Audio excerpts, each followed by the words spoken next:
Y hay una arrogancia en el doctor López-Gatell. La verdad es que sí. Y si de ironía se trata un poco, pues mi punto de vista ha sido crítico frente a López-Gatell. Yo me sitúo del lado de las familias que han perdido 70,000 mexicanos en cifras oficiales. Yo creo que no importa que no oiga todo lo del pasado, que oiga los del presente, ahí, con que oiga a David Kersenovich, director del Instituto Nacional de Nutrición. Pero yo les digo a los candidatos que van a ser candidatos de Morena, a diputados, alcaldes, a 15 gobernadores, yo los quiero ver en campaña defendiendo la gestión de López-Gatell. Si no nos situamos del lado del dolor, si no nos situamos del lado de los que sufren, si no nos situamos del lado de los que hacen colas desesperadas en los hospitales, los que van a ser candidatos de Morena van a sufrir para obtener votos defendiendo a López-Gatell. Bueno, pues la introducción de Germán Martínez. Y yo creo que la evidencia es clara. ¿Qué han hecho esas fuerzas políticas adversarias por contribuir a la epidemia? Si se la han pasado saboteando el esfuerzo del gobierno y de la sociedad para controlar. Y voy a poner ejemplos concretos que también están por ahí en la receta mágica de estos colegas que en 6 semanas van a acabar con la epidemia. Rastreo de contactos, ¿no? Ellos dicen hacer pruebas para controlar la epidemia. Por cierto, francamente y con todo respeto para ella y ellos, yo esperaba ver un documento más elaborado, más técnico, con mayor nivel, con bibliografía científica. Parece casi una proclama política. Hoy la revista médica británica The Lancet publicó un artículo del periodista David Agden donde analiza las causas por las que México tiene el primer lugar de muertes en el mundo con 1,320 de trabajadores de la salud. The Lancet concluye que una de las situaciones, que un factor, son las precarias condiciones que el personal tuvo que enfrentar durante la pandemia. Lo vimos, falta de suministros, falta de protección, falta de infraestructura adecuada. Destaca también que México ha seguido una estrategia de no realizar pruebas extensivas o rastreo de contactos, sino solo basarse en la capacidad hospitalaria para relajar las restricciones. Cabe recordar, porque parece que el subsecretario López-Gatell lo olvidó hoy, que The Lancet es una de las revistas médicas más prestigiadas en todo el mundo. Pero para el subsecretario, como todo lo que le señala posibles fallas, lo escrito en la revista es un error. Es una noticia, no es un artículo científico, que habla sobre México y asume cosas. Vamos a invitarles a ver si quieren venir a una de nuestras conferencias de prensa para que se enteren de lo que están diciendo, que es un error también, como si la ocupación hospitalaria fuera el mecanismo de monitoreo. No lo es uno de muchos. Relatan con mucha soltura las características de la respuesta a México e incurren en francas mentiras, como decir que tenemos una política de no realizar pruebas o no rastrear contactos. Y hemos hablado aquí en más de 201 ocasiones el papel que juegan el rastreo de los contactos para interrumpir las cadenas de transmisión. Se llama contención centrada en personas y se estableció en México deliberadamente, propositivamente, programadamente desde antes del primer caso. Bueno, hoy el subsecretario mexicano Hugo López-Gatell tacha de mentirosa, de mentir a la revista The Lancet. A pesar de los más de 66,000 mexicanos muertos, el gobierno mexicano ha reiterado que todos los enfermos de COVID-19 han recibido atención médica. Sin embargo, de acuerdo con un análisis de la revista Forbes, la atención médica no ha sido la adecuada. 8 de cada 10 mexicanos que murieron por coronavirus no fueron intubados ni tuvieron un ventilador. Según el artículo ¿Por qué están muriendo tantas personas de COVID-19 en México?, cerca de 52,000 personas murieron sin haber tenido acceso a un tratamiento que pudiera salvarles la vida.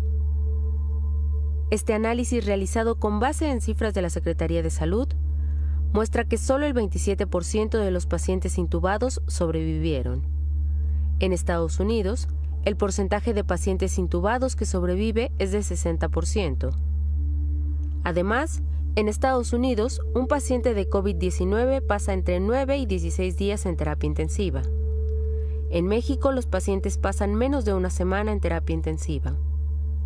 En México, 1 de cada 3 pacientes estuvo menos de 3 días en terapia intensiva antes de morir. O sea, ¿tú entonces crees que él sí se cree sus mentiras? Sí, él cree que son verdaderas. Las tiene que creer. O sea, por ejemplo, cuando agarra y saca su videíto y dice, no, hombre, somos de los países del mundo que mejor nos fue con la pandemia. Y dices, ¿cómo? Somos 4º en la lista de más muertos. Y los 3 de arriba tienen mucha más población que nosotros. Sí. O sea, está Estados Unidos, Brasil, India y nosotros. Estados Unidos tiene el triple, Brasil el doble, India 10 veces lo que somos nosotros. Y dices, ¿cómo? ¿De qué está hablando? No nos fue tan mal con la pandemia. ¿Cómo? Es que nunca faltaron camas.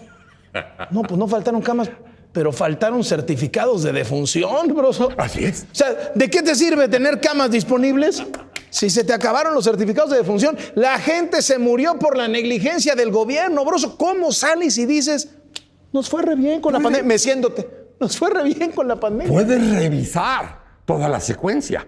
Desde febrero y marzo. Desde ahí puedes revisar la secuencia y ves todos los traspiés y ves todas las barrabasadas. 70,000 muertos. ¿A 70,000 muertos? 70,000. Y vamos bien. Cuando Gatell dijo, bien. Gatell.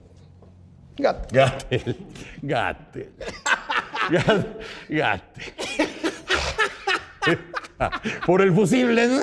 Hijo de su puta. Pues se aplanó la curva, sí. Nos llevó más tiempo, pero no se saturaron los hospitales. No ha habido casos de saturación de hospitales. Nadie se ha quedado sin ser atendido.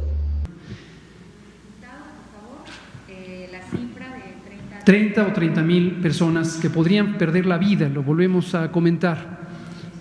30 o 35,000. Allá por la segunda semana de febrero hicimos una primera estimación de la carga esperada de enfermedad. Esta estimación la hicimos atendiendo a la información disponible en el mundo.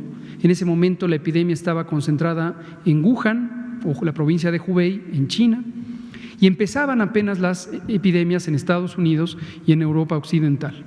De modo que la información que existía más consistente era la de Wuhan, China, a través de la Organización Mundial de la Salud. Y decidimos utilizar esa, que era el elemento de evidencia disponible, y estimamos con un método que hoy consideramos relativamente simple, comparado con los poderosos y sofisticados métodos que hoy tenemos a la mano con las comunidades científicas de matemáticas.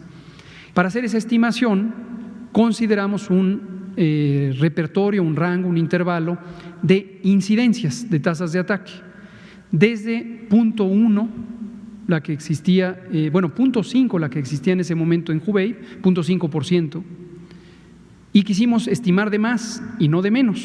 Entonces consideramos 0.5, 0.1, 0.2,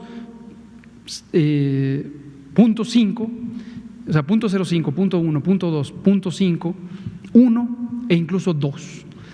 Y en ese intervalo tuvimos un conjunto de números que presentó el doctor López Ridaura en una ocasión aquí cuando habló del proceso de escalamiento hospitalario y la procuración de insumos. El mínimo era 6,000, otro escenario era 8,000, otro era 12,500, que lo presentamos en una conferencia de prensa el 27 de febrero, allá en Lieja, en la Secretaría de Salud. Y teníamos así hasta 28,000, que se redondea a los 30,000, e incluso un escenario muy catastrófico que podía llegar a 60,000. ¿Cuál de ellos es el real? La respuesta es: todos pueden ser reales en distintas condiciones. Yo esperaba ver un documento más elaborado, más técnico, con mayor nivel, con bibliografía científica. Parece casi una proclama política. La buena noticia es que ya llegaron los nuevos certificados, se mandaron a por supuesto, imprimir nuevos. Esto se hace en una imprenta con características particulares. Es material autocalcante, tienen que tener el sello nacional, etcétera. Folios con tipografías específicas, y ya llegaron antes de que se pudieran acabar o antes de que se agotaran los que estábamos redistribuyendo. Ya llegaron. Tenemos más de 1,100,000 certificados que llegaron desde ayer.